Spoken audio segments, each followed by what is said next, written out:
This is Beyond a Reasonable Doubt with your hosts, Mark Garrigus and Gary Smith. Wow. Gary, what a trooper you are. You're on your proverbial horizontal bed and lying in it, yet have still decided rather than do a best of, although I had an idea of which best of, which will remain nameless, we're going to do the show anyway, and we may get joined by AK at some point. So I hear. I am optimistic she'll be joining us. She said she would, and AK doesn't tend to disappoint. Okay, and one of the reasons, I'll be in full disclosure, one of the reasons we didn't do a best of was the fear. Here is AK. First of all, we got AK. Look at how decked out you are. You know, the last time you were on, you were doing makeup. Now you've got the Lucille Ball curler action going. You're talking to me? I didn't hear you. Yes, that was you. Yes, that's a good inspiration. I like a Lucille Ball inspo. I'll do some physical humor and thank you for subbing for Gary and his face. You know, Gary, I don't know if you're aware of this. It's really in the weeds for Reasonable Doubt YouTube followers, but Gary gets a fair share of comments about his droopy eyes and his eyes. For some reason, his eyes are a focus of a certain contingent. And so apparently, I haven't seen it. I cannot be an eyewitness to it. He's so knocked on his ass right now that if he were to show us the video, it would apparently probably, he'd never live it down, is my understanding. Or Gary. The haters want to see it, though. Yeah, I know. Well, I'm sure you'll post something later this week. And by the way, can I ask what it is and why it is you've got giant curlers in your hair? Yeah, because I'm getting ready for Galentine's. February is the month of love. I think girls in general have given up on the idea that like it's supposed to be a romantic holiday, and they've given up on their men and have just decided to make it all about Galentine's now. So I have like 4 dates on different days where I'm meeting up with girlfriends and I won't tell you what we'll do, but yeah, well, I can take a wild guess what you do. February 14th is Valentine's Day, and I bet you a 0.14 is probably the average BA level for the entire 4 days of Galentine's Day. Yeah, that's the language of love. So there's a number of things we can talk about, but I know that you are intrigued by one case in particular. Tell the case. Justin Baldoni. Yes. Justin Baldoni and Blake Lively, but more interested in all of the moves that Brian Friedman is making. You know that he is like a TikTok superhero right now, and he is Brian Friedman, ESQ, FAFO. He is the fuck around and find out lawyer. That is what everybody is calling him, and I am obsessed with how great his moves are and the way he's handling this case. I think it's just masterful. And well, come on, dig down a little bit. For those who aren't in, because this was not a typical Reasonable Doubt story, so you're going to have to. I'm gonna get ready for this, though. I think. We've had the time when you're doing your hair or doing your makeup, and now we've got you doing your hair. So people will get some comments about it. So tell the story for those who are either uninitiated or need a drive-by tutorial. Okay, so there is a book series that was written by Colleen Hoover. It is The Ladies Love the Books. It's the first one in the series is called It Ends Wit Us.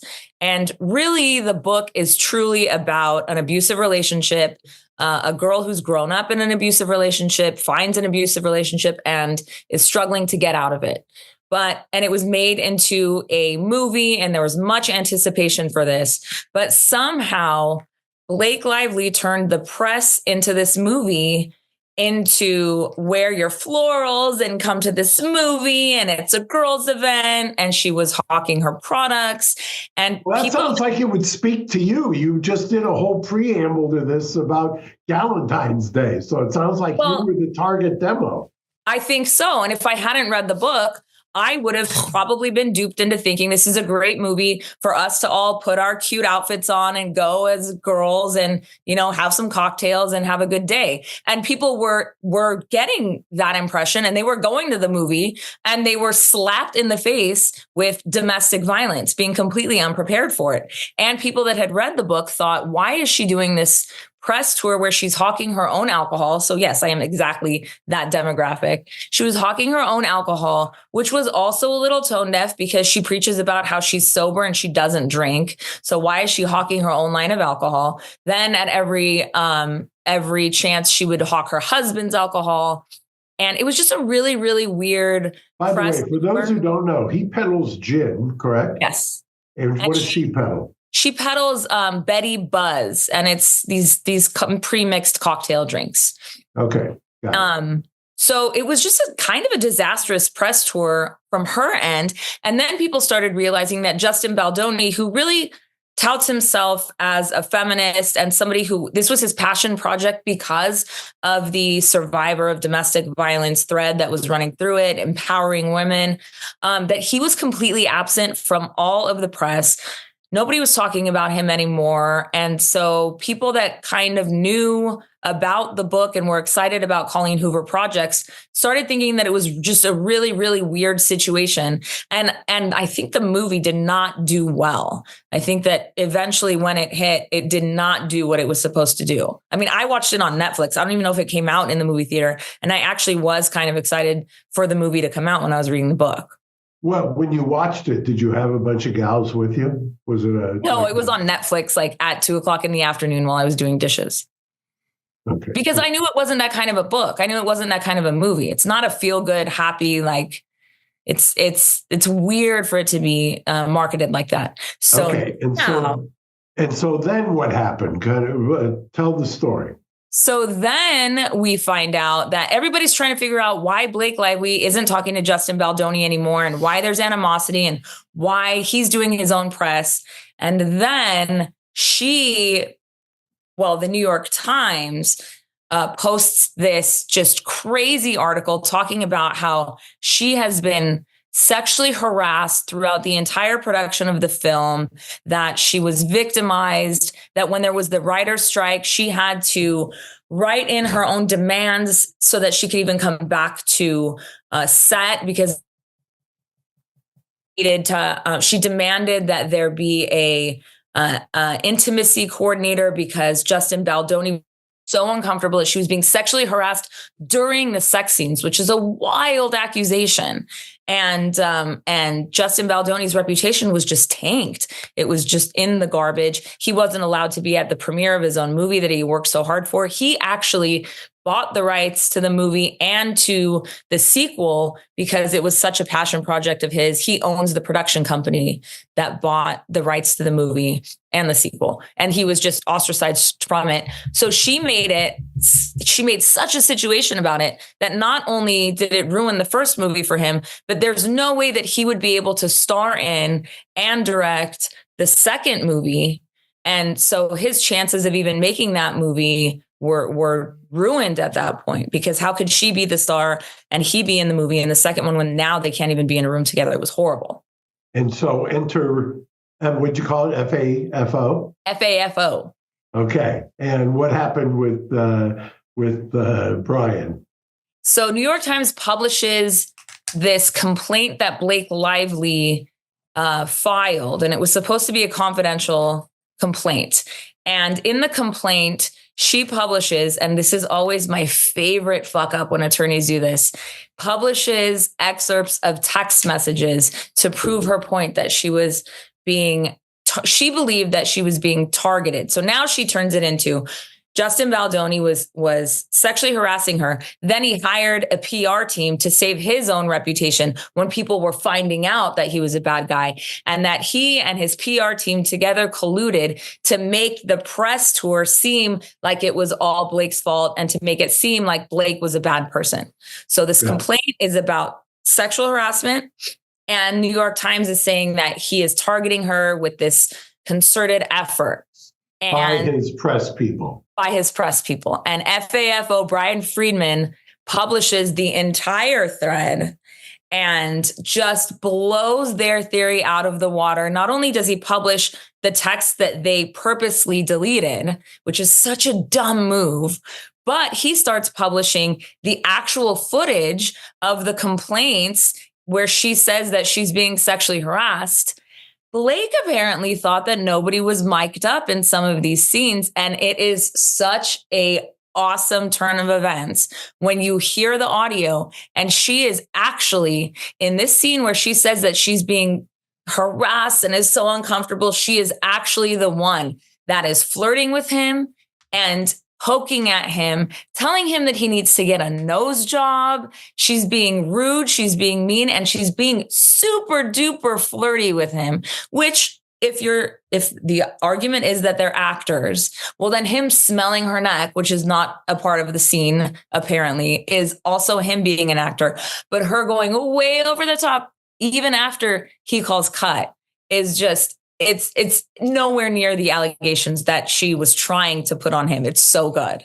So my favorite part of this story, and I'm only vaguely familiar with it, is that they obviously plant the New York Times story. I mean, it's a Blake Lively plant. And why do I say that? And why is it obvious? All you got to do is take a look at the way it was written, the fact that they apparently gave the usual 15 minutes. We're about to publish a story, which they've been working on forever, and you've got like 14 minutes to respond, which tells you all you need to know. It's theater, it's performative. So performative journalism. And so then Brian then sues the New York Times. And people say, well, why would you do that? You'll be slapped. Well, it's obvious what happened because he sued the New York Times and he dropped, what do the kids say, the receipts. And the receipts, as you said, are devastating to the New York Times. But then Blake Lively sues his client, Baldoni, in the Southern District where I'm sitting. And this is the height of chutzpah. They sue after they've engineered the story, and then they run into the judge last week. This is the best. They ask for an emergency gag order on Brian, which I believe, as we tape this, it's Sunday. The hearing is tomorrow. And what does Friedman do?